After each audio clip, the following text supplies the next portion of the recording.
Hey, this is Rudy Boy Gonzalez here at the Texas Wrestling Academy in San Antonio, Texas, and you're listening to Live and in Color with Wolfie D. Hey, this is Jimmy Street, host of the Live and in Color with Wolfie D podcast. Hear the life and times of professional wrestler Wolfie D, from his time in the territories with PG-13 to his time in WWE, ECW, WCW, TNA, and more. Nothing is off limits and nothing will be held back. Thanks again for tuning in. Here he is, Wolfie D. Welcome to Live and in Color with Wolfie D. And I got my man Jimmy across the street. Jimmy, what a wild week for wrestling. No doubt, brother.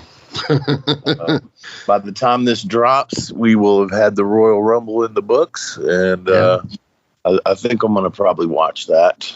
So maybe next week we could talk about it if you'd like. Sure. Yeah. Had a passing of Peter R. Miller. Some people might not know him. He was the Mongolian Mauler. He was, man, one of the first guys that I remember, at like 17 being in the ring with and thinking, this guy's a pro, Yeah. Not knocking some of the other people I was in the ring with back then, but he seemed like a pro. I feel like I was really there with a real wrestler. Yeah. But, nice guy, man. He's different, but he's a nice guy. It's so crazy. I literally just talking about him with somebody the other day on the phone, asking them if he would be somebody good for this podcast, and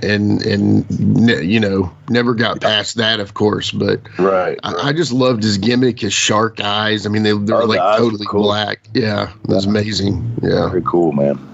Yeah, I never got to know him, though. But anyway, rest in peace for sure, man. Of course, everybody's talking about this right now. But, I mean, Vince has got a little of that freak in him, it sounds like. A little freak. I think that goes a little further than little freak. I just have and who knows what's going to come out with this stuff, man. But I read the text, and I just find it so hard to believe that Vince can't spell pussy. That's really... That one to me was like, okay, hang on a minute. And then texting like a teenager, with the yours, the you are, and the, stuff like that. I just, right. I mean, I don't know, man. It just seems awkward to me. I'm not saying it didn't happen. I'm not taking up for anybody. I'm just saying that right there to me is weird. But it is an official document apparently that's in the case. So I would think that they would have fact checked it. Yeah. I mean, if what he said, if that's real, it's horrible, right? I mean, just like you never would think. But I mean, you got to think that these billionaires are people too, right? I mean, you've seen him, you've been next to him before. He breathes air, he bleeds blood, right? I mean, he's a real human. But at the same time, you would almost expect a little more decorum from somebody who is that, you would, But, and man, I've heard all the stories. Anybody's been in the business with any capacity in the big times, or know people. I guess that's what I'm trying to say. Right. I've heard all the stories, not just about him, but I mean wrestlers in general back in the day, and there's some wild stories, man. And no doubt. Some sick shit that I've heard. Yeah, no doubt. I'm not saying that I don't believe it. I'm just, I mean, you would think the man was smarter than that to have even texted that for somebody to be able to screenshot it. Yeah, seriously. That's the thing. I try to be careful who I text anyway. I don't just text anyone anyway, but still, I'm always like, no, that shouldn't be texted. That's only something I should say and pray they're not recording. You know what I mean? Right. And, that's just kind of the scenario. It's like, I don't want that to be able to be screenshot and then say, hey, this guy was saying this about this. And it's just, some things you should not text. And he kind of had somewhat a weird, probably comfort level with the amount of money he was paying her. He probably thought that money, if the alleged money he was paying her, we should say. But Vince got that dog in him, man.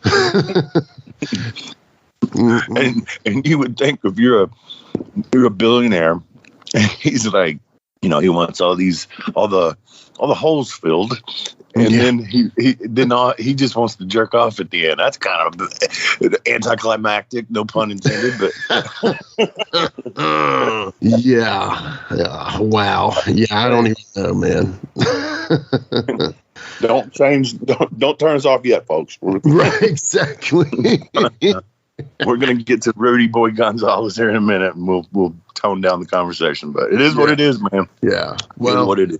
For sure, it is what it is. Well, how are you feeling, man? You doing all right? I'm on the mend, bro. I, every day gets a little bit better, and I can walk around with the cane now. Kind of don't have to have the walker, but it's still a little bit. It's just safer, right? Right. I get daily texts about you, man. Everybody's always asking how you're doing. So it's very. Well, you tell them, fuck off. You ask him yourself. I should, man, but yeah, people just want to see how you're doing, brother. So yeah, man. Cool. Yeah, it's good. We had a wedding party for our buddy Rod Hicks, the owner of Collar and Elbow. Yeah, and that was a bit of fun. Cool, good deal. I went home with the bartender. Nice. Hey, there you go. Score. Yeah. Yeah. Good for you. That's awesome. Yeah. Now, was that something she was hired to do, or was it voluntary? Yeah. Okay. No, they asked her to do it. Okay, cool. Because she would have made it. She did good on tips. So good for her, man. Good for her. Yeah. Well, that's cool. And congratulations, Rod and his fiance. Hope y'all have a happy future together. So there you go. Yeah. Yeah. And I don't think they'll be hurting much. He does really well with Collar and Elbow, and she's a doctor. So yeah, that's a good pairing, man. Right. Yeah, they'll be all right. Good for them, man. Well, that's cool. Yeah, well, I'm glad to hear you're getting out and about and, showing your face to people and stuff. That's good. So, well, we got a cool show today, man. Rudy Boy Gonzalez. I don't know him, but I've read so much about him and heard his name over the years, man. It's awesome. Yeah, going to be cool. I met him down in Texas once, I believe, and we'll clarify that when he gets on here. But yeah, man. So let's get to it. Sounds good, brother. We'll be right back after these messages with Rudy Boy Gonzalez. Hey, folks, to get your official Live and in Color with Wolfie D merchandise, go to ProWrestlingTees.com/Live Wolfie D. Check it out.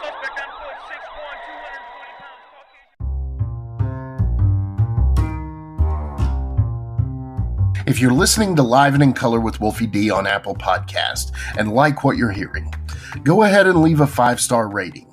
And while you're at it, write a review. Tell us what you liked. Tell us what you'd like to hear in the future.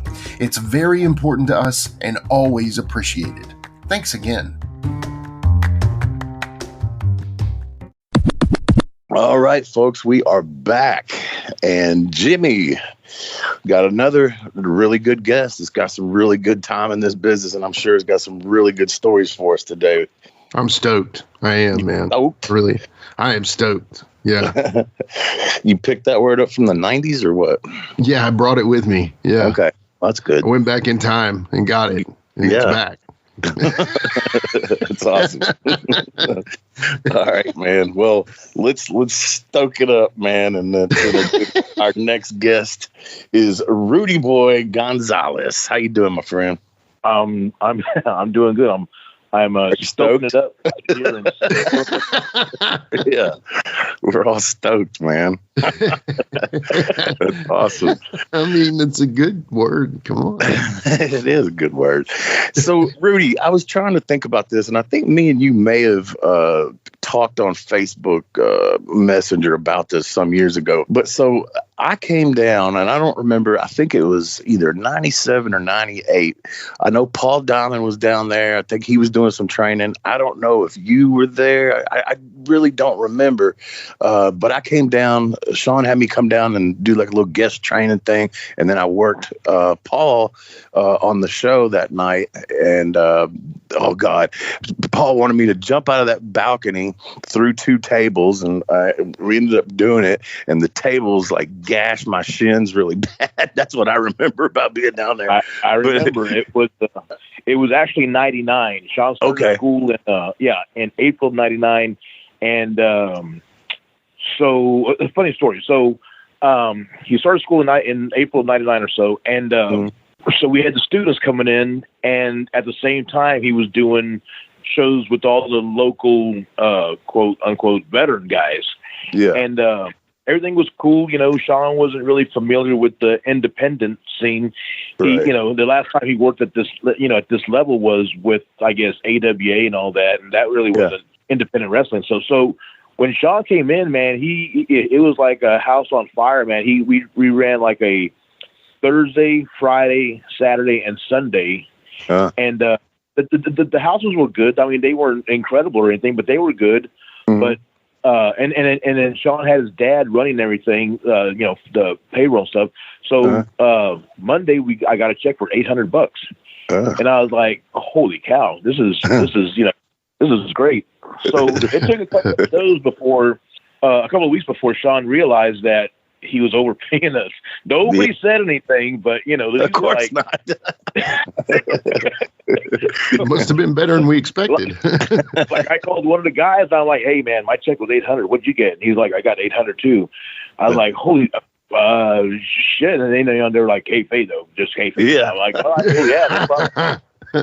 So, but like I said, it wasn't a couple weeks later till you know, we got our next check. We did like a Friday and Saturday and Sunday, and you know, got like $100. So I was like, man. So he figured it out and whatever. So then the older guys, the guys started like complaining about their pay and, you know, who's going over, who's not going over, and all this other stuff. And so now we're like into April, May. Now we're into probably June and of '99. And me and Shawn, you know, it was me, Shawn, Jose Lothario, and Ken Johnson. We were the trainers, and from the get-go, Shawn and Jose had a fallout, and so Jose was gone, so then it was me and Ken Johnson, and then Paul Diamond showed up, but Paul Diamond's job actually was to book the towns and help with training, and so Paul did a lot of, he came in on occasion to help out and stuff, but the towns he was booking were the same towns that we're running anyway. So guys started complaining about, you know, their pay and whatever, and then guys started complaining about who, you know, how come he's going over, brother, you know, that type of stuff. Oh god. and so one day me and Shawn were talking. He's like, I think I'm just going to shut it down. And I'm like, dude, we're like 4 months in. What are you talking about? And he was like, man, these guys are complaining. You know, where the fuck has this guy ever been? Where has he ever been? What has he ever done? Blah, blah, blah. And so we had just got through training on this certain day. And I said, you know what? Give me a couple of weeks. And he was like, why? I said, don't shut nothing down. Please don't shut nothing down. Because I had quit. I had a regular job before Shawn showed up, and I was making good money, and I quit that job to do this. And so I'm like, don't shut nothing down. Just give me a couple of weeks. So we had a show coming up, and about 4 days before that show, I gave Shawn the lineup, and it was all the students. There's like a couple of, a couple of older guys, but it was majority students. And Shawn was like, what's this? I said, that's the new card. That's the new crew. Yeah. And he was like, what about this guy? What about that guy? What about this guy? I said, you yourself said that you were tired of him complaining about, you know, and these were the guys that were complaining about going over and not getting enough pay and what. Right. Yeah, that's what, so I said, so they're gone. And so I got a lot, you know, at first guys thought it was Shawn's, you know, that was cutting them loose, but it was actually me. So I ended up getting a lot of heat for that, which is fine. I saved my job. So, when you came, we had just started doing TV, and I think you guys were the first TV show we did. Oh, and I think so. Yeah. And so, Shawn said, you know, I got Wolfie D, and when he said Wolfie D, man, all those kids, man, they're like, oh my God, ECW, you know, everybody popped and stuff. And so then you showed up, and you did like a little clinic or whatever, you know, training with the kids and stuff. And then y'all did your deal, and I told Shawn from the get-go, man, I'm like, this doesn't look good, because the way, you know, it was a 2-story venue, and and the setup was you got Paul. You guys stacked up 2 tables on top of each other, and then I don't remember how you did it, but you got Paul on the top table, right? And then you went around the side. You had to go up some stairs and stuff, so it took a little bit. Yeah, and then you had to climb over like a guardrail. Yes, and then you did the leg drop. and so then when you did your leg drop, you came at an angle. And I remember like yesterday, man, you came from an angle, kind of like an angle. So it kind of like shifted the table, which slid off the bottom table, but it still broke. Yeah. And so at the end of the day, it was like a catastrophe. But I remember you getting up and your leg was just like blood. Yeah. And the students were like, "Oh shit," and the whole place was like, "Holy shit, holy shit!" But man, you still finished. You got up and walked off and did whatever you guys did and stuff. And from where I was at, like the area where me and Shawn were watching. Well, Shawn was actually at the table, but from where we were at, the dressing area was like a third balcony, a third story, like a little office area. And from where I was at, it looked bad, but when you walked in the dressing room, I mean, it was bad. And I was like, holy, what the fuck happened? I mean, we saw what happened, but it was still like, what happened? And after the show, there's a stack of tables, 2 tables, but I mean, they were mangled and broken, particle board, and what a mess. And that was like yesterday. You know what's funny, man? I'm gonna tell myself here. When I did the little clinic or whatever, the night before, I'd stayed at Paul's house, and back in those days, the soma gimmick was a thing, and I had done some of those, and it was like leftover. It wasn't like I had done it and then walked in the building. It's like it was leftover from the night before, and I'm trying to talk to these guys, and I couldn't talk good. Yeah, I'm sure you've seen that before, where the soma thing kicks in. And I'm trying to talk to these guys and teach them, and I'm like, whoa, whoa, whoa, whoa. My tongue weighed 1,000 pounds. I just remember that. Like, God, I know these guys think I'm an idiot. Rudy, how long have you known Shawn? When did you first meet Shawn? Yeah, so back in, I want to say I started in 82. So I guess back in like 83, Shawn and Jose Lothario, they were, what the way Shawn ran to school with the way Jose ran his deal years ago was Jose was outside the ring, Shawn was outside the ring, and Shawn was outside the ring calling out stuff because he had just gotten over his back surgery. Yeah. So he couldn't really do a whole lot. So Jose was outside the ring, and then this guy, Ken Johnson, was actually in the ring with Shawn doing all the bumps and all the stuff, whatever. And so my first interaction with Shawn was we were going on the road one day, and I was supposed to pick up Ken from wherever they were training at. And so I go, and I'm, they're still in the middle of training, and I'm watching, and I guess Shawn was 18 or so, 19 maybe, very athletic. He did a backflip for whatever reason off the top rope, and doing some cool stuff or whatever.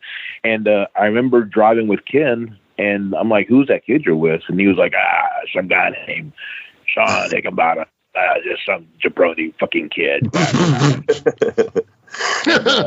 And I was like, all right, not too bad. He's like, fuck yeah,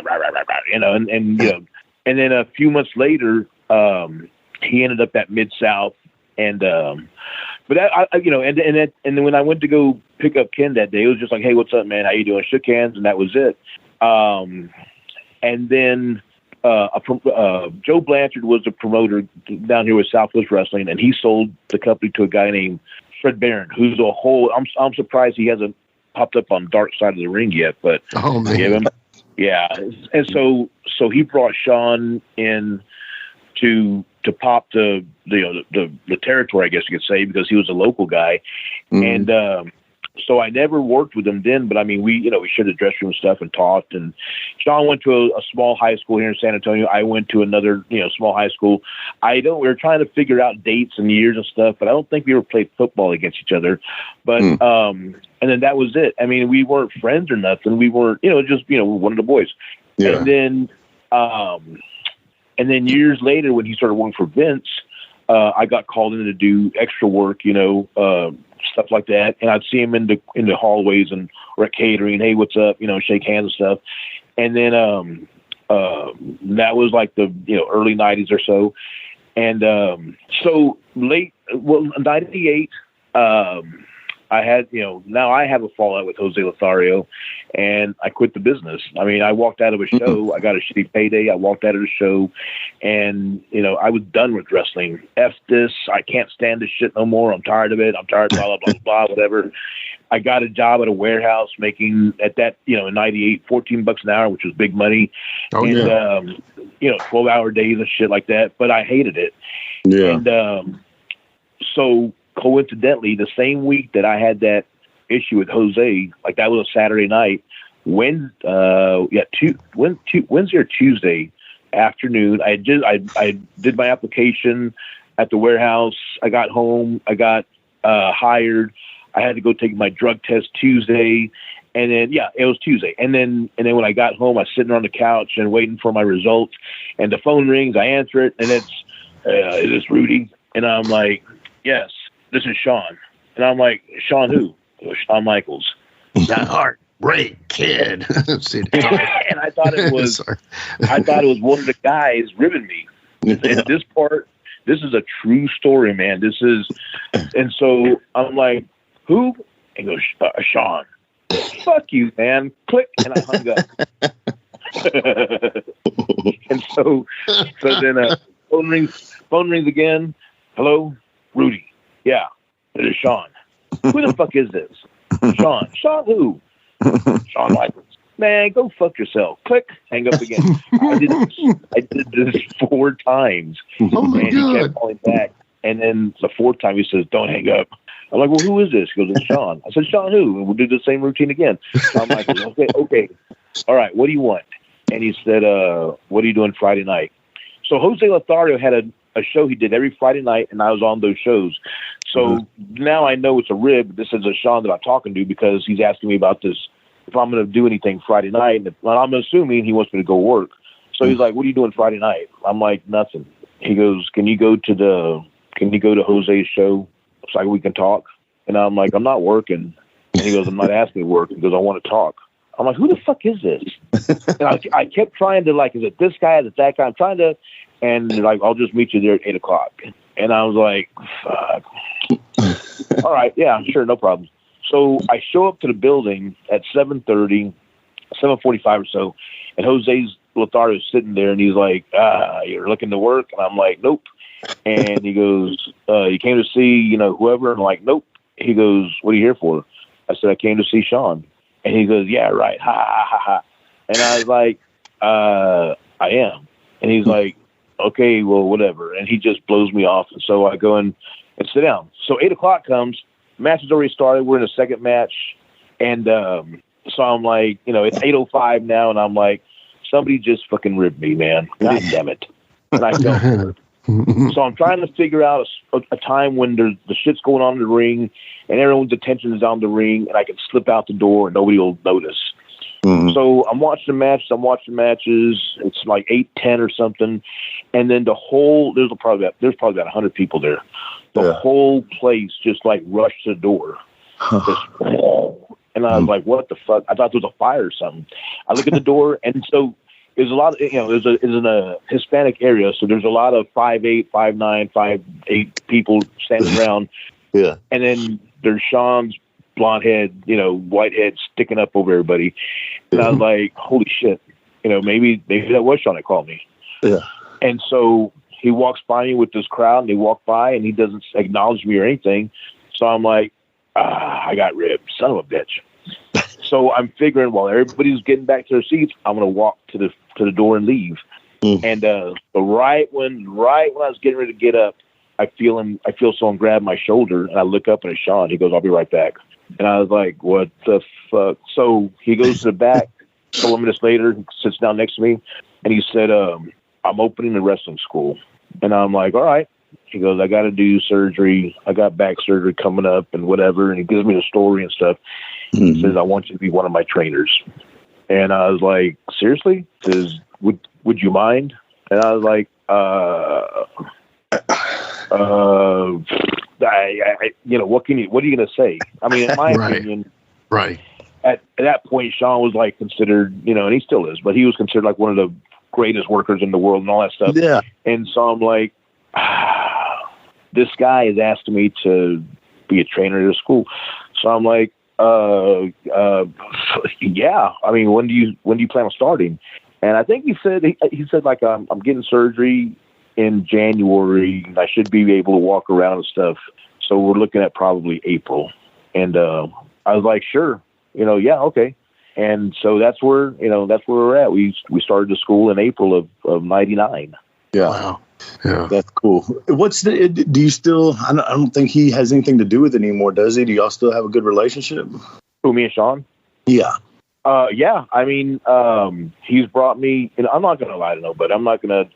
Shawn's brought me into the Performance Center 4 times to as a guest trainer. Right. And, Nice. and I say that, but, my name's popped up, and I know it's not because, hey, let's call Rudy Gonzalez. He was a great jobber back in the 90s. I know Shawn has something to do with it, Right. And I ran his school for him, and I was always loyal, and I was, I never missed a day of training. I never asked anything from him. So I know he had. I don't know this for a fact, but I kind of, if I was a betting man, I'm sure he has some kind of something, something to have me that has to do with me going over there. I've been there 4 times. Yeah. And we talk, and he's always, even back then when all the rumors of Shawn's an asshole and all that other stuff, Shawn was always very cool with me, man. Aside from my first year or 2 of being in the wrestling business, the 2 years that I spent working with him at his school, those are like the 2 best years of my career, man. I mean, I working with the kids, working with Shawn. I mean, and it wasn't rainbows and all that shit every day. I mean, we bumped heads on stuff, but and everybody, and then any relationship will. But I mean, I enjoyed it, man. I enjoyed it. And on holidays, I'll message him, hey, happy birthday, or Merry Christmas, or, we keep in touch. Yes. That's cool. And I know what you mean about, people say he's a dick and all this kind of stuff. And I actually, me and him had a little, not a fight, but he could have turned into one real quick at the hotel room one time. But then after that, I've also told the story when me and Jamie got let go and they had us go out and do the squash with the Road Warriors. We were actually not going to do it. We were going to leave and everything. And him, Shawn, and Jim Ross came out to the car. Don't leave. Come in and do business. Please come in and do business. And Shawn was the one that said, listen, you guys come back in and do this. We'll get you paid for the next month. And you ain't got to go nowhere. Just do this and I'll get you paid. And he did. So, and then after that, it was probably more Paul, but I mean, it was, Shawn's place and had me come down and do that thing. So, he was nice to me, I have to say. Yeah. I mean, and you have any kind of, and I told my students this also, you have any kind of longevity in this business, you're going to bump heads, you're going to have issues, there's going to be, but at the end of the day, man, you're going to shake hands and blow it off and move on, that's for sure. That's part of the deal, Yeah, absolutely. Hot tag, Jimmy. All right, coming in with the hot tag. So, okay, you started out in Southwest for Joe Blanchard, is that true? Yes, sir. Man, that's cool, dude. That's a territory, right? That's one of those territories that they talk about. I've heard Joe was a great person from people I've talked to and we've talked to. How did you feel about your start there? So 1982, back then, you didn't get into wrestling business unless you were related to somebody or you knew somebody, and I didn't know anybody. And I wasn't even a wrestling fan. My dad, I tell my students the story all the time. My dad took me to 2 wrestling shows when I was younger, and I just wasn't interested. I saw Red Bastien, I saw Wahoo, I saw who else was there? Thunderbolt Patterson, old guys. That meant absolutely nothing to me when I was 10 years old. Today, oh my God, I saw Wahoo McDaniel. Oh my God, I saw Thunderbolt. Oh my God, I saw this. Oh my God, But I wasn't a wrestling fan. So, but my high school football coach coached a semi-pro football team here in San Antonio, and one of his players was Ivan Putski. His name was Joe. His real name is Joe Blanchard. Another of his players, another of his players, I think, who's like a defensive end, was Frank Goodish. Oh yeah, heard about that. So yeah, so I mean, and a couple other players were like the local wrestlers here. So during my Christmas break, my football coach said, what are you going to do because I had a 2-year scholarship to play football in college. And so during the Christmas break, I talked to my coach, and he was like, what are you doing to stay in shape? And I'm like, I don't know. I don't know what to do. And because like back then there wasn't like now there's like 55 Planet Fitnesses, and there's 64 Gold's gyms around San Antonio, stuff like that. And back then it wasn't like that. So he said, go to this place. They're starting a wrestling school, and just train. I'm not telling you. And I remember this like yesterday again. He goes, I'm not telling you to be a pro wrestler. I'm just telling you to go train with those guys, because some of those wrestlers are ex-football players, And so I was like, all right. So I went to Joe's office, and there was a lady at the front desk, and she was like, can I help you? It was a Saturday morning. It was January 2nd, 1982. And she said, can I help you? I said, yeah, I came to see Joe Blanchard. And she's like, what's it for? And I said, it's for training. And she said, are you joining the wrestling school? And I was like, no. I think I am. She said, okay, it's $2,500. You have your check? It was going to be cash or check. And I'm like, it's going to be nothing. I was told it wasn't going to be anything. She said, well, who told you that? And I said, my football coach. And so she said, well, who's your football coach? I said, his name is George Pasterchek. And then, so like the way the office was, there was a front office and there was a couple of offices in the back. So I hear from the back, I hear this, how's Big George doing? And I'm like, he's doing good. Come on back here. So I go, she goes, okay, go to that office and go to this office. And so I go to the back, and there's Joe Blanchard sitting there. And so he said, you played football for George? I said, yeah. And so he talked for a little bit about how he was as a coach and all that stuff. And, and he says, well, since you're only going to be here for a couple of weeks, just go ahead and go, and you can jump in, but make sure you go back to school though. And I said, all right. So, the guy that was training all that, doing all the training stuff was Larry Lane, but Manny Fernandez would come in, a couple of days here and there. Chavo came in, Tully came in, Gino came in. The guys would stop by, and just help out with doing, and all we did was takedowns and a bunch of cardio stuff. It was just one of those, it was a wrestling school, but it was one of those blow up deals. You just did a bunch of squats, pushing and stuff. So, I was supposed to go back to school on that Sunday.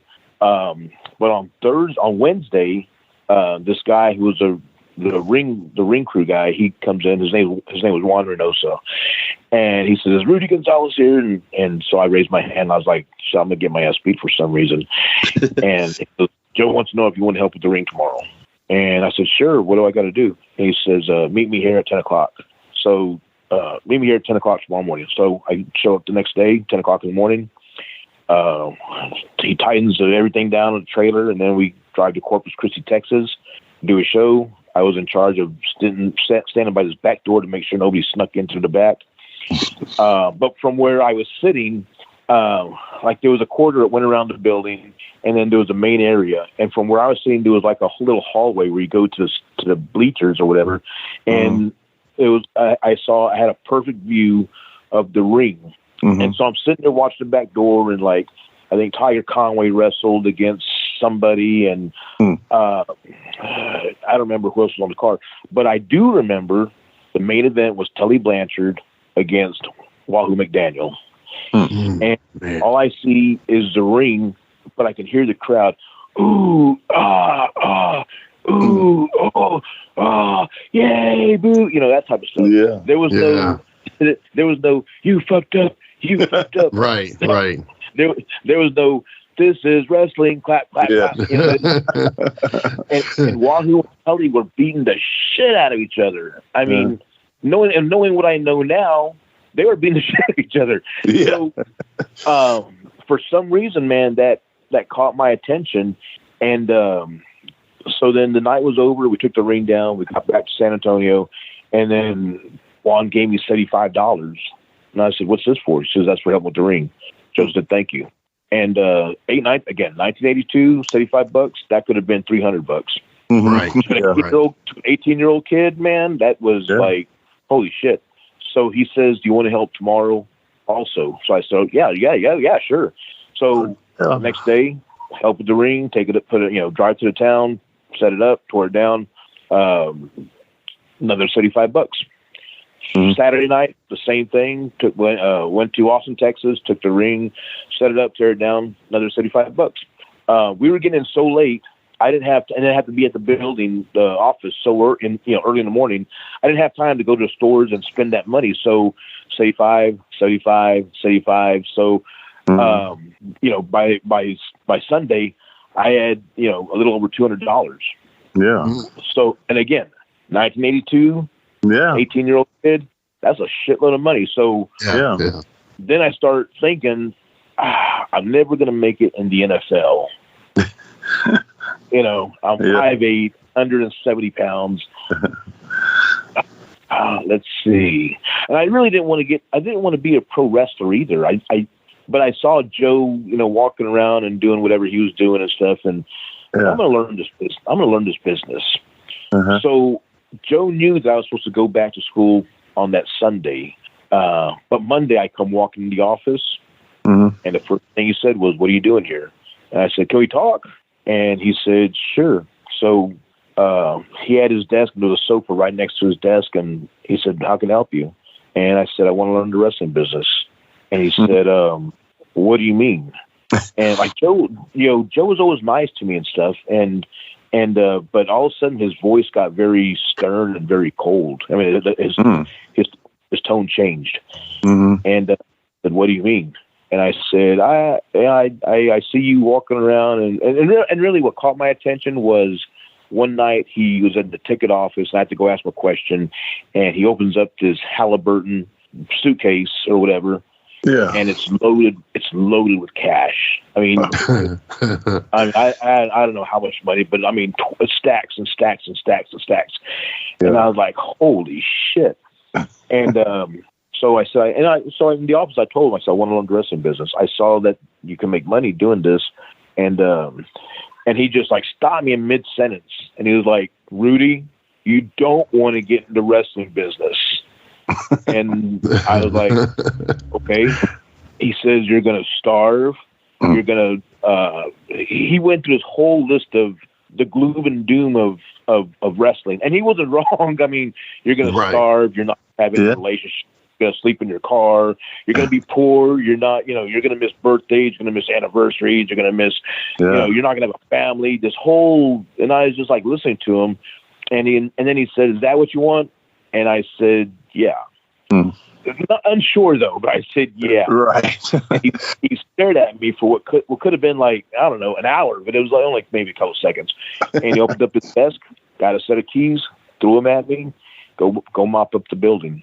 And so like it was the office, and then right next to the office was like where we did our TV show, and the training stuff. And so nobody had cleaned it up from the last from the last tapings, and so it still smelled like beer and hot dogs and popcorn and shit.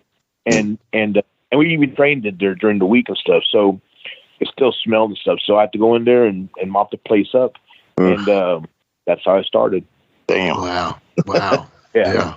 So I'm glad that I got in the way I did, which I'm not gonna lie, it was a little bit, kind of easy. I didn't do much of setting up rings and mopping floors and blow up drills and all that kind of stuff, man. And honestly, I just say, at 15, 16 years old, I probably wouldn't have stuck with it had I have been introduced in that fashion. Not that I didn't really love wrestling and everything, but I just don't know if that would have run 16-year-old me off. You know what I mean? my thing was, like, I'm not gonna lie, and I've said this before also. My thing was, I wasn't going to, because once my dad after a week or so, my dad was like, when do you go back to school? And so I was like, remember years ago you took me to those wrestling matches, and well, now I'm in the wrestling business. And so my dad kicked me out. Oh man. He kicked me out. So whatever, it was I'm not gonna lie. Exactly. They were so like I'm not the guy. Like my girlfriend Mike will tell you the same thing. I'm not the guy to say I'm sorry. I'm not going to apologize. So I wasn't going to go back to my dad and say, I fucked up, Dad. I made a mistake. I'm sorry. I needed to make this work. Yeah, I needed to make it work. So I mean, everything Joe Blanchard said. I slept in my car. I starved. I went through a lot of bullshit. But I figured if I work hard enough, hopefully. Joe and whoever, Joe Blanchard would see this and pay a little bit more money and give me a raise here and there. And he did. Joe. So the original question was, how was Joe? Joe was a great guy, man. He was, you talk to guys like Magnum, like Manny, like anyone that worked for him back, Hacksaw Duggan, no one will have a negative word to say about him. I mean, Joe was fair. He was a straight shooter. He was helpful. He was, he saw that I worked. I would show up and just helpful T-shirts. So I did whatever I could to get noticed, to get a spot. And one day he said, "This is for you," and he gave me a check for $150, and that's for the whole week.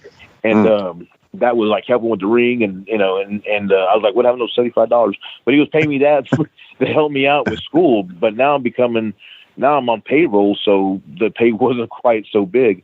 But it was a start though, and right. So the part of it was the reason why I went through a lot of that shit was they were trying to, no one ever said it, but I'm imagined they were trying to run me off, and I wasn't going to leave, man. I was not going to leave. Yeah.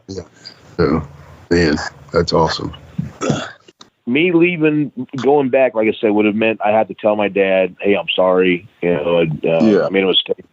And that wasn't going to happen. And it wasn't that I don't love my parents or anything. It's just that I needed to prove a point. I needed to make this. I needed to make this work. Yeah, right. Of course. Let's take a quick time out and get a word from one of my dope-ass sponsors, and we'll be right back with more Live and in Color with Wolfie D.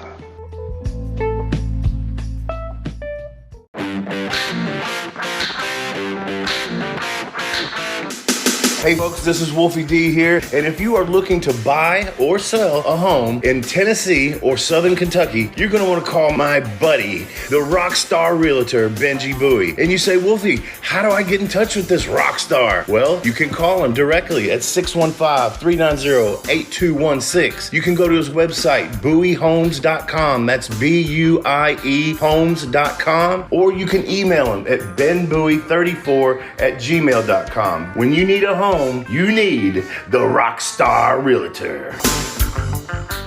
Benji is a member of Exit Realty's Garden Gate team in Gallatin, Tennessee. Support for Live and in Color with Wolfie D is brought to you by Manscaped, who is the best in men's below-the-waist grooming.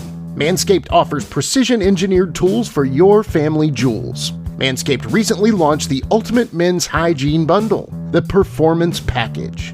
Join over 4 million men worldwide who trust Manscaped with this exclusive offer for you. 20% off and free worldwide shipping with the code WOLFIE at manscaped.com. If my math's correct, that's about 8 million balls. Well, you did make it work, and you were working pretty steady there. And then in 1991, you're WCW, and at the event called Wrestle War, you work who is considered one of the greatest of all time as well. Unfortunately, no longer with us, but Eddie Guerrero, man. Talk about that. So we go back to Joe Blanchard. So Joe was, I think he got the job through Telly, but Joe was an event coordinator for WCW. Okay. And so what that meant was he had to, he helped with the events, making sure tickets were being sold and advertising and all that stuff. And so they also gave him the ring to be in charge of. And so Joe did all WCW events west of the Mississippi, from Louisiana on west. Yeah. So the only problem was Joe was handicapped. He had a bad hip, and it was hard for him to do the ring by himself. Yeah. Sometimes he would show up to the venues and he'd get help, but a lot of times he didn't. So, and during the time where he shut the promotion down to now, which was 1990 actually, we kept in touch. I called him at least once a week, or I'd go to the house and we'd just sit and talk. And I mean, I developed a relationship with Joe Blanchard. I loved the man. I mean, he was very good to me. I've got nothing negative to say about him. So I get a call and I need help with the ring. Are you working right now? And I'm like, at the time I was going to Mexico when I was doing the enhancement spots for WWF at the time. And I said, no. I said, what do you need? And he says, I got to go to Tahlequah, Oklahoma. Can you help me with the ring? And I said, sure. So I showed up to his house. The ring's in a U-Haul truck. We drive to Tahlequah, and I set the ring up by myself. You just sit down, Mr. Blanchard. I got it. No. I'll take care. And so I put the ring up. Joe put in a good word for me, and I got hired by WCW. Gotcha. Okay. So, and so I was putting up the ring. Somebody who didn't show up or whatever, something happened, and so they needed a referee. Joe said Rudy can referee, and Kevin Sullivan was booking him. He was the road agent, and he said, all right, you're refereeing. So I got to referee some shows. I've got to wrestle some shows, and I got, I was in charge of the ring, so I was getting pretty good little paydays for those WCW events. Yeah.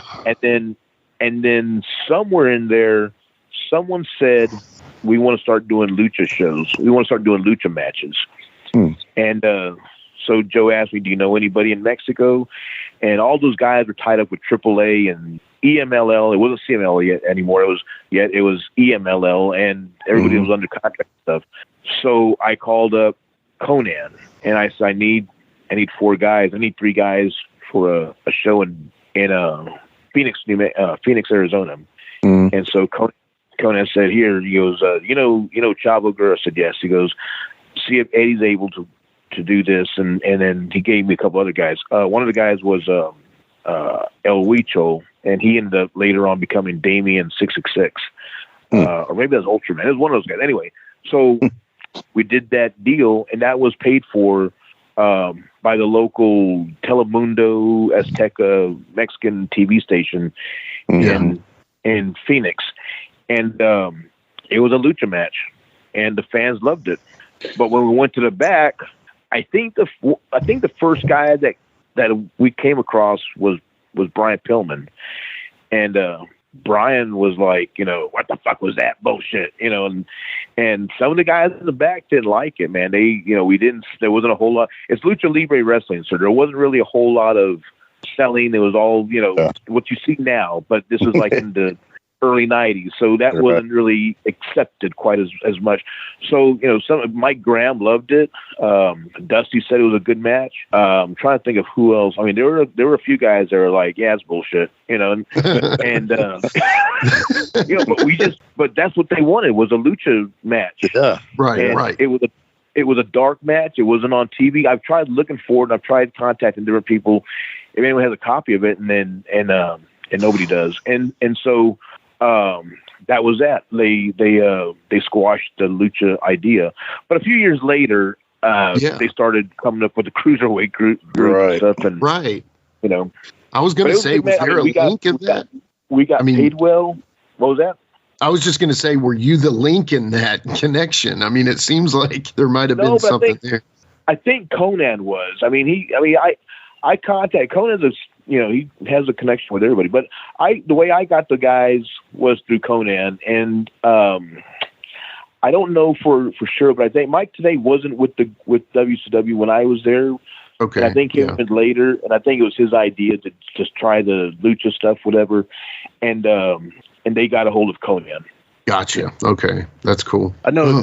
I remember Jamie and I in the early 90s, he had satellite, which not everybody had satellite back then. We're talking like 91, 92. And we would watch AAA on his satellite. And it was, I remember him telling me, man, you got to see this shit, man. This shit's crazy, man.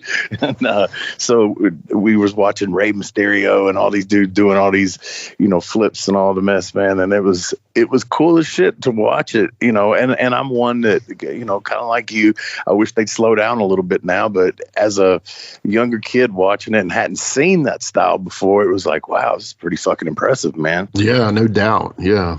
Right. Yeah. I went down to Mexico, and I was there for 3 years.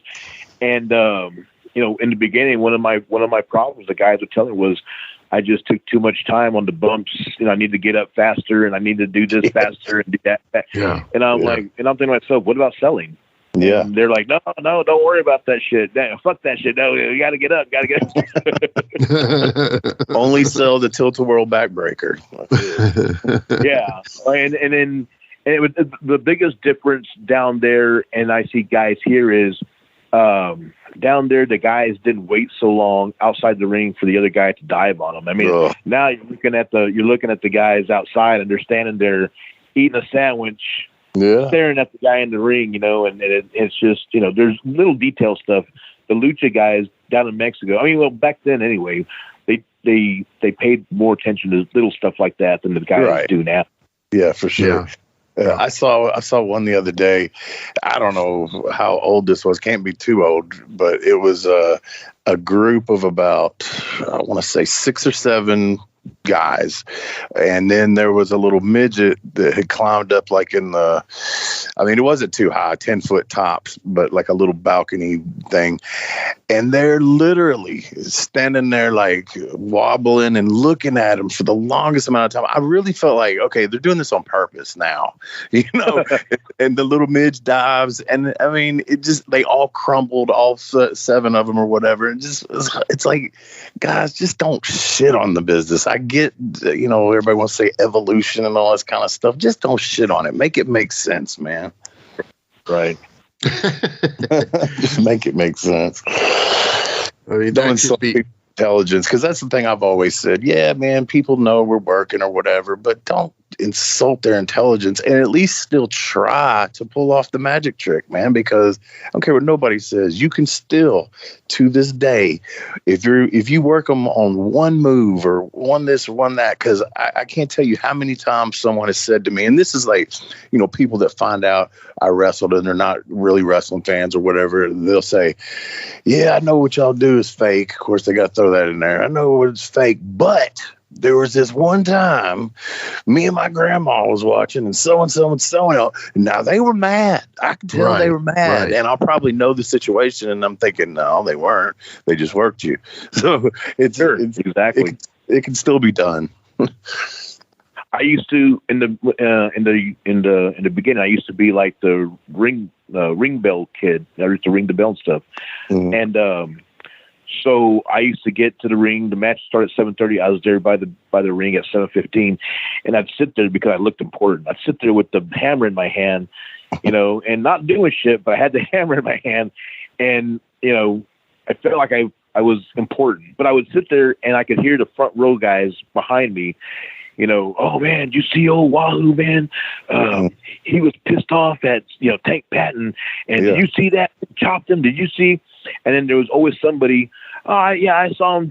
I saw those two drinking beer at the bar, whatever, after the matches. And then the other guy. Yeah, but man, when they get in the ring, man, they all hell breaks loose. And then the other guy, yeah, but it's not real, right? But hell, it ain't real. But I saw him, right. And I hear these conversations, and it's like, I'd laugh at them, and then I'd have people come to me and say, yeah, hey, yeah, wrestling's fake, right? And I'm like, no, man, it's real. No, it ain't. Or people would come up and say, man, yeah, that stuff's real. And I'm like, well, no, don't tell me it's not, because I know it. I saw. You could, no matter what side you went, you were gonna get into an argument. Exactly. Yeah. And I was never. I wasn't the guy that like someone told Ken Timms something about wrestling being bullshit or whatever. And Ken Timms was like, you want to get in the ring and find out? And the guy was, oh, no. And so someone tried doing that same shit with me. Yeah, wrestling's bullshit. And I felt like saying, you want to get in the ring and find out? But with my luck, I'll get my ass kicked. And so I was like, you think whatever you want, man. You think, I didn't, I just let it go. But back in the day, that was the thing is, oh yeah, you wanted to get in the ring and find out, and then that would back off guys, But I wasn't a big dude. I couldn't get it. I don't think I could get away with that. Even today, well, I'm older now, so, someone's liable to take me up on that shit. Yeah. Shit. Yeah. So tell me some of the guys you rode around with had to be some old school guys that threw some heavy ribs and stuff. Not necessarily maybe at you, but you got any good road stories, ribs, anything like that? Man, when I was coming in, I mean, I was somewhere, I'm not sure really how, but somewhere I got the reputation as being the guy that you could rely on to drive you around. So I can tell you this, there were a lot of guys that, would get in the car coming home, and, every trip was the same.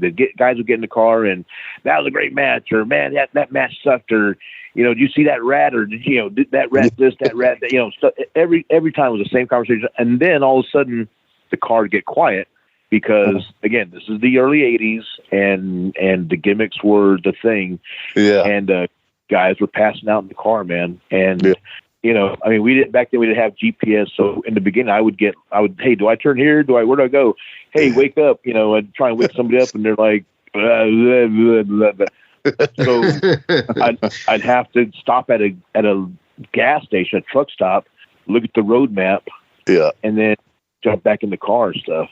And then the sad part about it is, like, some of those guys, later on, years later, you read about them on the internet and stuff. And they passed away of an overdose, or and I'm like, fuck, I knew that guy, right. 100%, man. Yeah, and talking about reading an atlas, that's a lost art.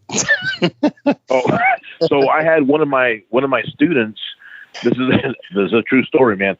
So he goes, so in the 80s when y'all traveled, there wasn't GPS, right? I'm like, nope. So how did you guys get around? Well, we had these books. They're called atlases, or you get a map and you have to unfold it and And it never folded back correctly. Never. Right. And so this kid goes, so you have to read a map? Yes. How did the car move? And I'm like, what car? Well, how like on the GPS, there's the car, right? The road is, yeah. So how did the road move? How did the car move? Oh, my God. Are you fucking serious? What the fuck? How did the car move? The guys today just don't know, man. They just don't know. No, they don't. Well, I mean, it's kind of like the kids in cursive and reading a clock and things like that. It's just they've not been shown it, don't have to know it, and okay. Right. Yeah. Back then, it was if a promoter, if you did a show or whatever, you traveled with everybody. I'm not sure it was there anywhere else, but down here it was like, we traveled together, and then it was a nickel a mile for trans. Whoever drove, we gave them, with a calculator. Some guys, they're like living, breathing calculators, man. They knew exactly how much trans was, and they was like, $25 or whatever. But today, you can tell a guy nickel a mile, and you're like, what the fuck? That's no money. And they'll try and, guys say will try and like, well, from here to Austin is, it's going to be $75. It's only a 60-mile drive. What the fuck are you talking about? What are you talking about?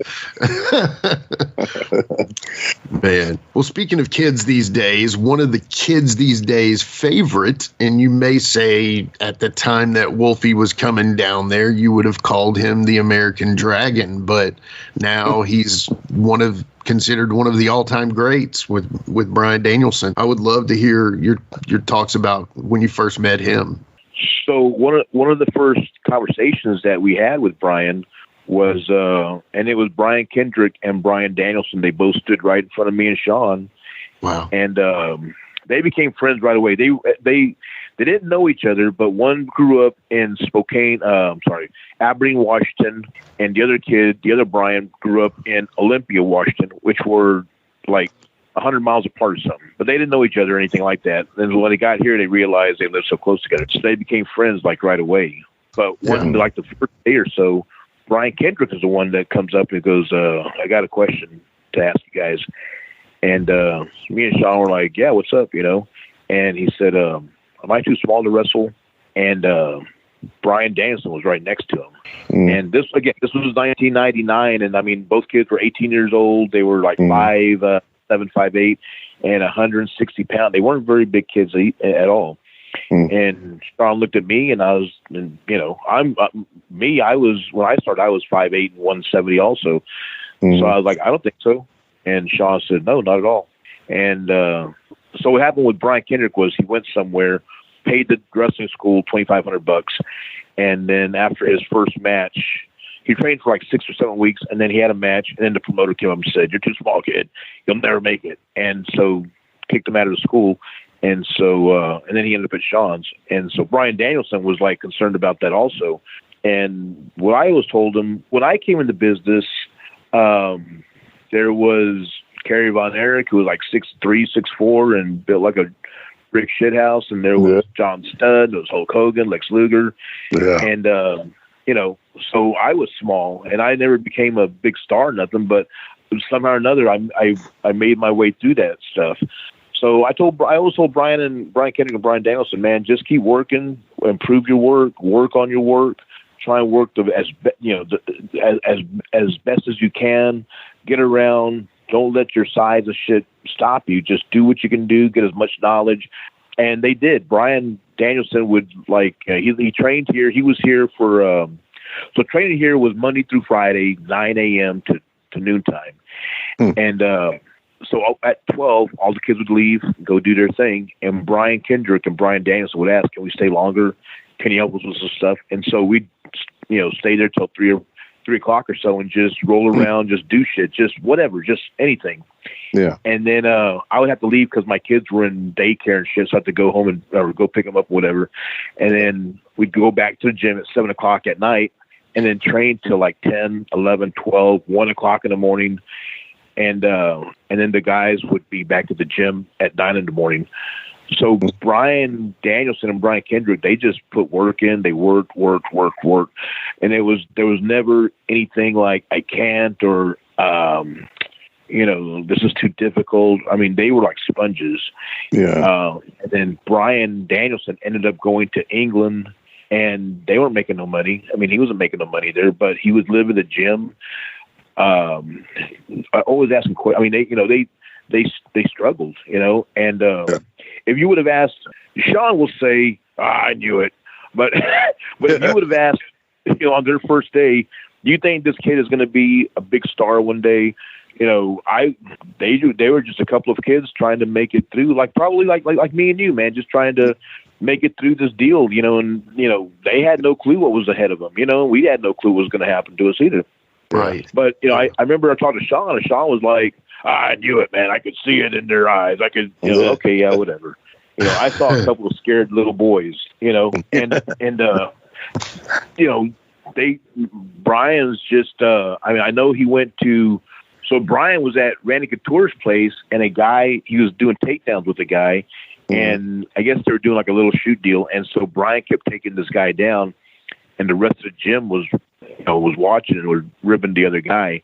And so when Bryan went for another takedown, the guy gave him an uppercut and busted his eye and or cheekbone or something, and knocked him out. And Bryan said he woke up in the hospital.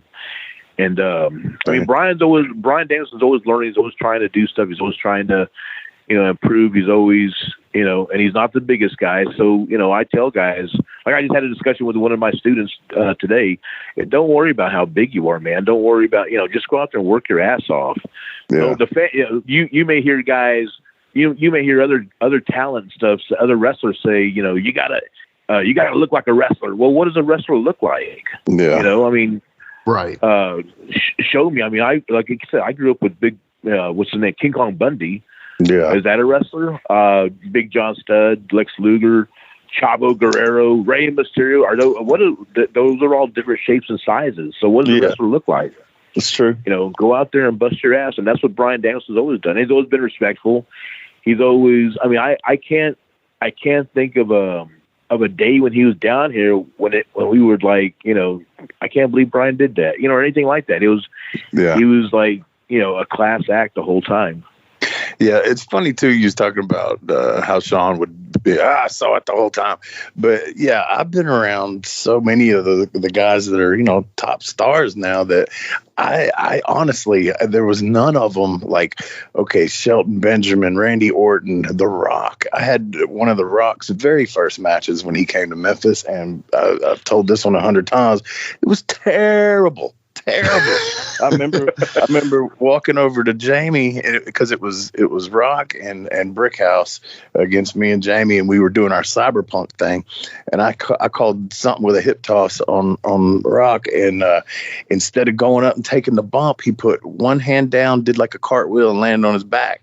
And I walked over to Jamie and I said, "You said this was Rocky Johnson's son, right?" And he's like, "Yeah." And I go, "Okay." and then Batista, when I was in OVW, God, he was. But thank God he was on my team in my little stable. But just like, man, and I guess you just have to say that they learned, they picked up on it, obviously, and did real well. But for me, I mean, I always think that I could tell when I taught any kind of class or I had my own school for a minute and things like that. I can usually tell right at the beginning if you're going to be able to get it or not. But as far as getting it to that next level, I don't think you can tell that really right off the bat. No, not at all. Like here's a good story for you guys. So the training was, there's a block of instruction, like, headlocks and arm drags and bumps and stuff, basic shit. We never taught anybody anything crazy, just headlock takeovers, bumps, right. Hip toss, arm drags, figure four, just simple shit. Right. And so once they learn all that, then we put them in matches based on what they know how to do. And so that day came, and so the day before we were going to do this, we told everybody, okay, this is all, you guys know all that we need. We want you guys to know tomorrow we're going to pair you guys up, and you guys are going to do your own matches. We're not going to help you with anything. You guys are going to call your own stuff, and we'll judge you from that. We'll help you along with that. Yeah. So the next day comes, the first match goes on. You guys go in there, and there's a total clusterfuck. And me and Shawn are like, my God, what is this stuff? So, all right, good match, guys. You didn't do this, didn't do that, blah, blah, blah, blah, critique them, whatever. All right, next two guys come in. This guy fucks this guy up. This guy does this, he does that, misses this, misses that, does the old, throws the clothesline, and the other guy is like falling 10 feet before he even gets cut, before he gets hit. And, all right, next match. So before we started this, Bryan come up to me and say, "Can you put us together?" And I was like, "Sure." And I'm doing this because they're best friends. They're good friends. I'm assuming they're going to lay their shit in and they don't want to hurt anybody else. So I'm like, "Sure."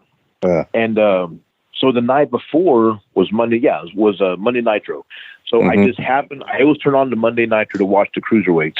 So one of the matches I saw was Malenko and Chris Jericho, and bam, bam, bam, bam, great match, bam, bam, bam, bam, bam.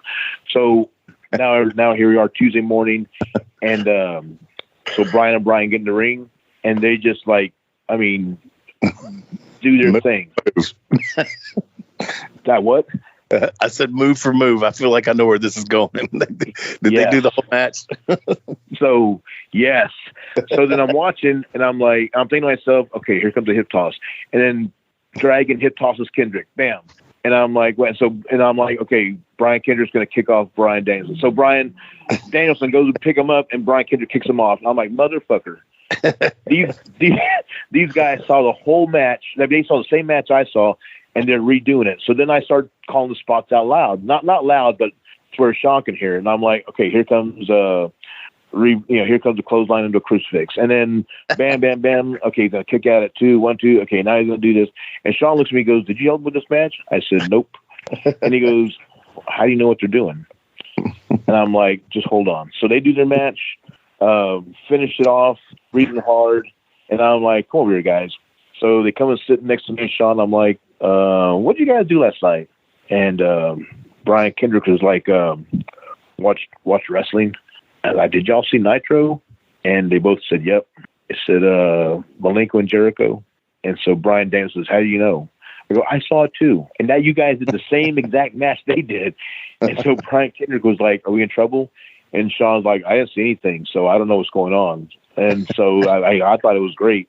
And so they got a pass, man. They had a good match, but they copied it. But I mean, they the stuff that they did. I mean, we never taught anybody how to do crucifixes. We didn't teach anybody how to do a backflip off the corner until later. Backflip off the corner and land on your feet. We never taught any of that stuff, but they were doing it. Yeah, that's funny. And they were doing it from watching it on TV. Yeah. Now I would still a spot here and there, something I'd seen, and then me and Jamie did a lot of, we took stuff from like the 70s and 80s sometimes, like Tennessee Tippy Toe was one of our favorite spots, and it was so old it was new again, and we also kind of added in our little take on it and things like that. But I don't know that I've ever copied like a whole match. And man, you see guys that are, contracted guys, and CM Punk and somebody did it where they were paying tribute to Bret Hart and somebody, and like did the whole series of moves. It was the FTR match. And I'm sorry, man. I mean, okay, tribute, fine, whatever, but I don't think that's cool. I don't know. I've never seen Tyson versus whoever, Mike Tyson versus whoever, pay tribute to Sugar Ray Leonard and Roberta. Right. I mean, exactly. It doesn't make sense. It doesn't, I believe in wrestling being, so first of all, I am the first to admit wrestling is whatever it is. If you want to say it's bullshit. Okay. You're right. It's bullshit, but somehow or another, I have to make you believe while you're watching my match that this is legit. Right. And, and so you can't do that if you're like, okay, so look, there's a clip out there now that has somebody's in the corner, and I'm not shit on the guy. I mean, I've met him a couple times, nice guy, but it's just a dumb spot. What Eddie Kingston is chopping Claudio. Oh yeah, I've seen that. It's horrible. And he's chopping him, and he's chopping himself. Yeah. And I'm like, what are you doing, man? It's like, come on, give me a break. Absolutely terrible. And I swear to God, if that were me, I mean, I guess they might have talked about it or whatever, but I might have said okay back there, but I would have took about 2 of those. And obviously, what it looks like pretty much while you're doing it. I swear I would have just went down or walked away selling or something. There's no way I would have stayed in there and took that. No way. Exactly. I mean, I was always taught to protect the business, and protecting the business is stuff you do in the ring, stuff you do out of the ring. Protecting the business is protecting the business. So if you would have said, hey, Rudy, I got this cool thing I want to do. I want to give you chops, but I'm also going to chop myself so we can get a loud pop. And I'm like, no, dude, don't do that. Just chop the shit out of me. Yeah. Right. But you're not going to do 20 of them either. You're going to do maybe 1, and then I'll get the hell out of the way. Yeah. Not even the first one looked worth the fuck. I mean, it did not look like it hurt. It looked like he was just really just playing patty cake on his fucking chest or some shit. And those guys supposedly have real life heat too. That's the other thing. So apparently they've always played that up. I don't know where it stems from. I'm not familiar as much with that era of guys and their storylines, especially on the indies and stuff. But yeah, apparently there's heat there, but unfortunately it didn't show with that. Yeah. So like I tell, and that happens. I mean, I tell guys that there are some situations where, wrestler A legitimately does not like wrestler B.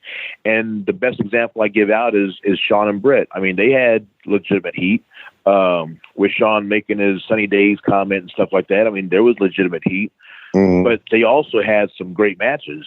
No, and I think part of it is because they were just trying to outwork each other. Just, you took a good bump, I'm going to take a better bump. You did. I'm gonna do It was the bull of the woods thing, Yeah.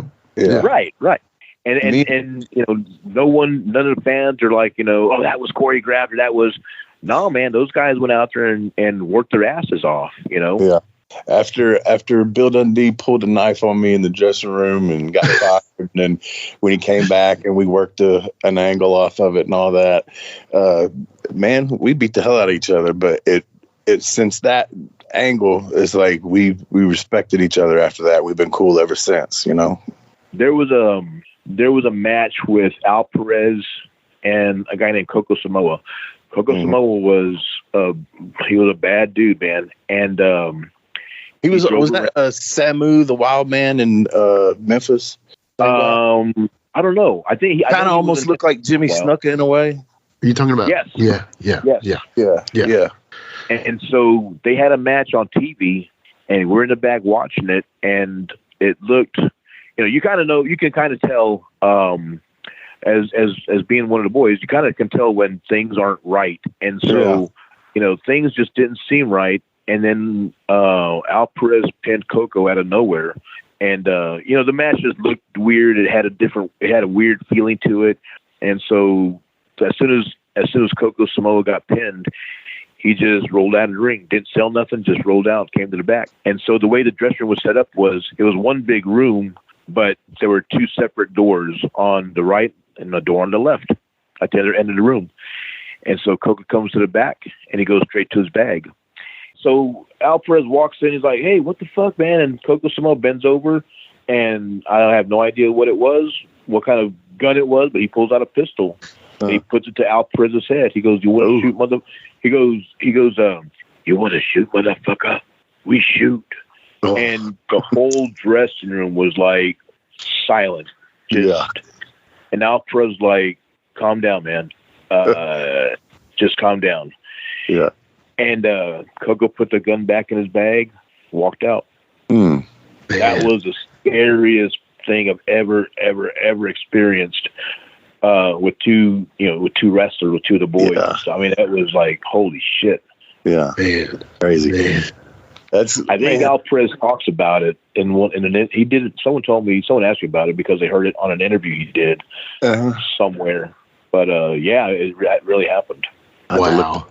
Yeah, but that's a good one to call it quits for today on this, because I try not to go over an hour, so we kind of hit that or whatever, man. And you've got plenty of stories, man. We've said this to quite a few people.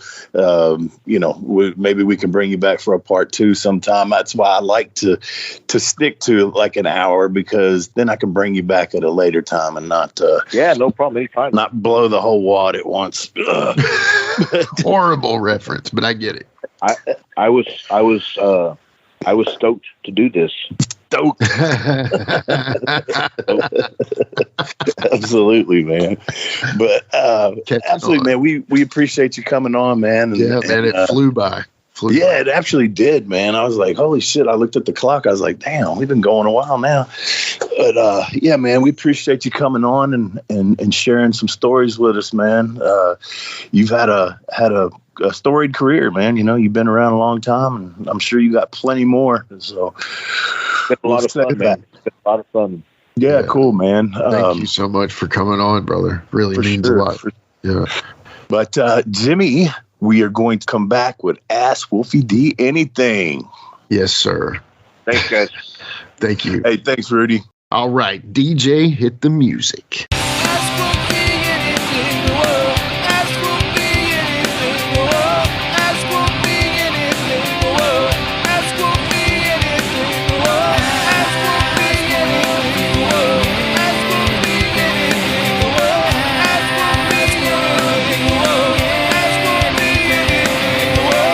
All right, we are back with Ask Wolfie D Anything.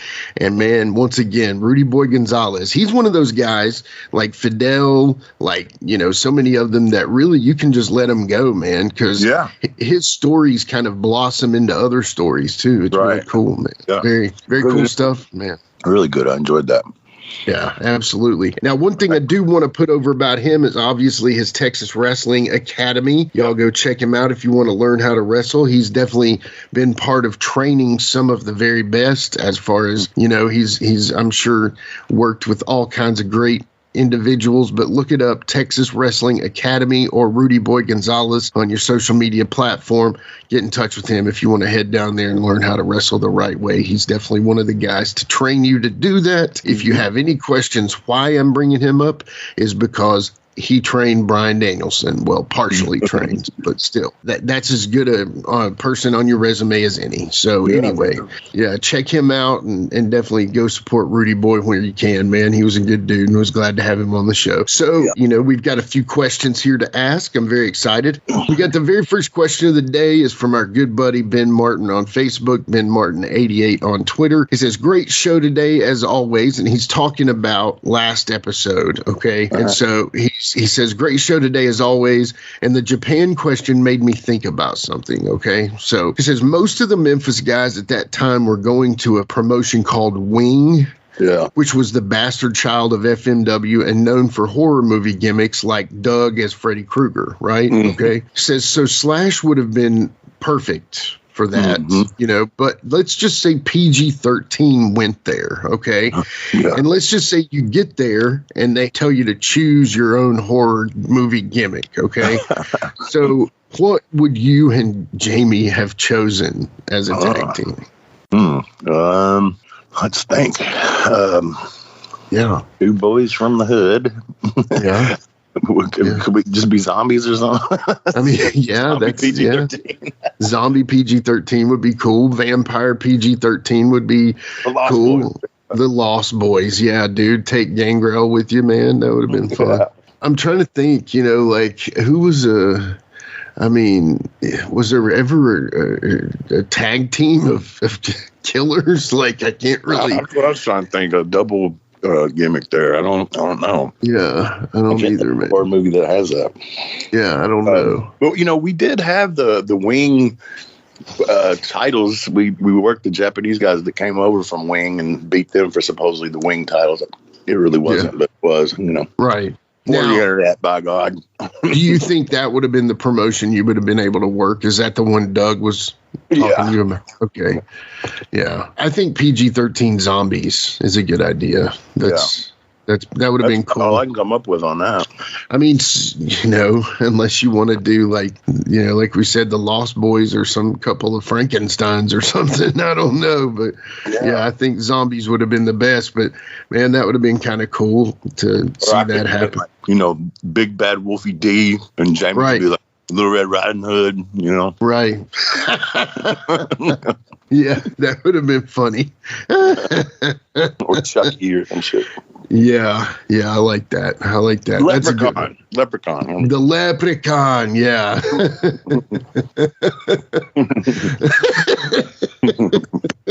Oh my God, Jamie would have totally rocked it. Because think about it, he always had that hat on anyway. Just make it a green hat, put him in a green suit, and he speaks Australian. Yeah, he speaks Australian already, fluent. So.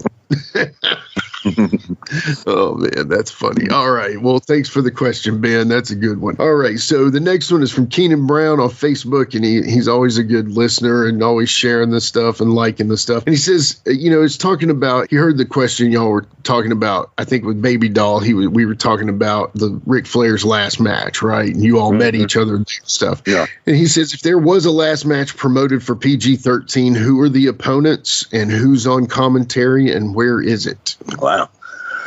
Well, man, so many people have passed. You know what I'm saying? Oh, totally. Yeah. The last match would have to be somebody that could carry us. Right. I mean, I think Rock and Roll could still get down. Yeah, Rock and Roll. Yeah. Maybe the Dudleys. Maybe. Yeah, we're going.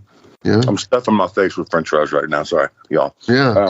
Let's see. You'd have to do it in either Memphis, Nashville, or Louisville. Commentary, man. Lance is not with us any longer. Corey's not. Yeah. No, Corey. You get Dave and Dean Hill. Dave and Dean Hill. Yeah. Yeah. Like Randy, would he be part of the show somehow too? Somehow? I'm sure he would. Maybe managing y'all or something? I don't know. Maybe, Yeah. Sounds like. I mean, unless you would need the services of Jimmy Street Sports Agency, but but I think Randy would make the better manager in this dream scenario here. And then, so I think it needs to be in Nashville. Obviously, I think that's the spot, Yeah. And then also on commentary, Dave Brown. I mean, you could have a litany of people. You'd have Downtown Bruno. I mean, he would just dog Jamie the whole time. That would be kind of funny, Or like Randy Hales could be on commentary with Dave Brown, since he kind of does a good Lance Russell, So, Yeah. I don't know. There's some good thoughts there, but I think rock and roll is probably the team, man. That's. I mean, it's sad to say, but I think they're better prepared than you all are. I know. 10 years older than you too, but all good. Yeah, good for them, right? I mean, come on. Yeah. So, well, good question, Keenan. Thank you as always, brother. We'll talk to you soon. The next and final question on this here Rudy Boy Gonzalez episode is from Ryan Roberts on Facebook. And he asked this question. He says, what are the top 3 modern day tag teams you would like to see PG-13 working an extended program with it? He offers up FTR, Ace and Bay. I think that's Ace Austin and Chris Bay, and I think they're in TNA. Or the Street Profits, which is a very talented tag team that carry around the red solo cups. So 3 interesting tag teams. FTR would work y'all to death. You know what I mean? I mean, they're probably all going to blow y'all up, but no question. Yeah. But we're saying we were in peak physical condition. Exactly. Yeah. Peak. And to be honest with you, I'm just gonna have to go with those, man, because I don't really know all the teams that are out there, man. I see stuff. Because here's the thing, man. On social media, unless you're just watching every show, all you see is clips of like a move. It's hard to tell who's really good. Okay, great, you did a cool move right there. You know what I'm saying? It's like that's what I see is moves. Yeah. Yeah. No, I mean, yeah, exactly. So, I'll say mine here since he didn't ask me, but you were, kind of saying those 3. I think FTR would be great, but, unfortunately the Briscoes would have been my top pick, of course. Also, I think the Motor City Machine Guns would be incredible because I do believe Alex Shelley said that they used to watch y'all's tapes, right? I'm pretty sure. So, yeah, that's somebody. You said somebody at Slammiversary told you that they were. I think we figured it out was Alex Shelley. So, yeah, I think the Motor City Machine Guns would be awesome. Of course, the Briscoes. I mean, FTR is going to give y'all a good match, but it would be like PG-13 versus Arn and Tully. You know what I mean? So it would be a little different of a pairing, Yeah. But I mean, it's not to say y'all couldn't have worked the Brain Busters. That's not what I mean. I'm just saying, different kind of style. And I apologize, man, when people ask these type of questions. I don't have an honest answer because I just don't follow it like that where I can give a real educated answer, Sure. Yeah, no problem. But again, that's just me throwing out some names, but I liked his idea too. The Ace Austin and Chris Bay are an interesting tag team. They've come along in TNA, very, very athletic tag team. So anyway, yeah, great question. And we definitely appreciate that. And that's all I have for today, man. Cool, man. Again, thank you all for listening, and thank Rudy Boy for coming on with us and sharing his story with us. And again, on we try to keep it at about an hour, and it seems like that's pretty good. We can have people back, that have such long stories, but. That was cool, man. I'm glad to have brought him on here, man. Glad we finally reached out to him, and definitely, next week should have another go. And we kind of been on a roll with some good guests lately, so yeah. If you're who you've booked for next week, I'm stoked about. I don't know if we want to let the cat out of the bag, but yeah, I'm excited about it. Let's wait till we record it. I like it. Yeah. If it follows up, we've got a good one, y'all. So just come back and see us. So, but we thank y'all. There's so many podcasts out there that y'all can listen to, and that you choose ours is awesome. So we thank y'all very much for that. So for sure, man, for sure. All right, guys, we will holler at you next week.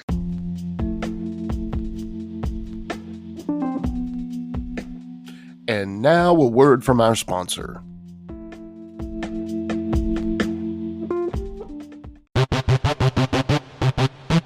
Ladies and gentlemen, welcome to Give Me Back My Pro Wrestling, the podcast that's based on the old school but can still help you find the good stuff from today. Jimmy Street and the Plastic Sheik, Jared, are the undisputed tag team champions of the wrestling podcast world. From thought-provoking topics to superstar interviews to action figure expertise. This team does it all, and all they ask is, give me back my pro wrestling!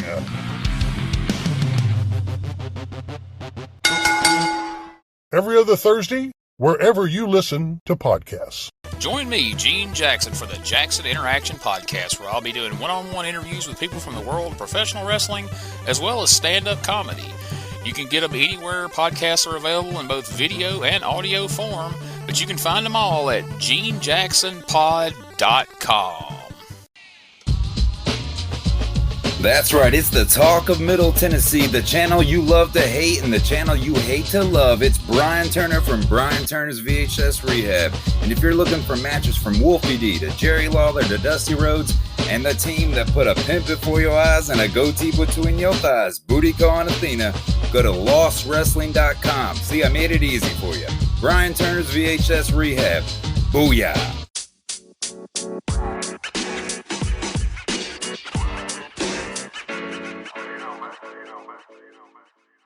So that was another great episode. Hey, Wolfie, tell them where they can find you on social media. Jimmy, they can find me in the club, bottle full of bub. I'm just kidding. They can find me on Facebook. My personal page is Warren Wolf, WOLFE. I'm on Instagram at WarrenWolf13. You can always find us on Facebook, Twitter, Instagram, and YouTube at Live Wolfie D. Here's the thing. Wolfie always has offers for his autographed photos. He has a selection of some awesome photos from throughout his career that he will autograph and personalize any way that you want him to. Just contact him either directly at his personal Facebook page or through any one of our other pages, and we'll make sure you get in contact directly with Wolfie. Get those photos, right, Wolfie? Yeah, I've got some good stuff on there, to help with the podcast. Folks, if you can't get out to a show to meet Wolfie D, there's nothing like that, especially for the fans of PG-13 and Wolfie D. And before we go, you can always find me, your host, Jimmy Street, at James Rock Street on Twitter, Instagram, and YouTube. And hey, Jimmy, before we go real quick, I just want to add in there, from the bottom of my heart, I really appreciate, first of all, the work you've done for this podcast. You have worked your butt off. Secondly, the people that are liking the page. Beyond that, even more, is the people that are listening, and we really appreciate that. Yeah, and remember, guys, the podcast drops a new episode every Monday at noon, and our past episodes are streaming now on demand on all major podcast formats. Thanks again. I got a cap for your dome. He got a cap for your dome. I got a cap for your dome. He got a cap for your dome. He got a cap for your dome. And here we go. The original white boy that came out sagging, not bragging, don't be hating, cause I'm spitting the truth. Still livin' in color. From rush your mother, utilize a hubcap, unlike any other. Back in the day, I was N-O-D, and I was P to the G, plus the 1 and the 3. In case you forgot, they call me Wolfie D. Been cloned and copied so many times, tired of suckers taking credit for what is mine. You know who you are without me name dropping. Wrestling's first white boy coming out hip hop. Been doing it like this since 92. Laid low for a while and you thought I was through. Listen real close to these rhymes that I've injected. This shit's so sick it makes your ears get infected. Mad skills, no faking, there is no one great. Cause I'm bringing more folks than Obi-Wan or Vader.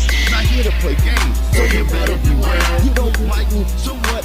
I really don't care. Like time I keep ticking and I can't be stopped. You sucker step to the side unless you wanna get dropped. With my finish, I'll straight knock you out. Please allow me to tell you what it's all about. I'm gonna wind it up, then I'm driving it home. It's Rudy D, baby. I got a cap for your dome. I got a cap for your dome. He got a cap for your dome. He got a cap for your dome. This has been a James Rock Street production.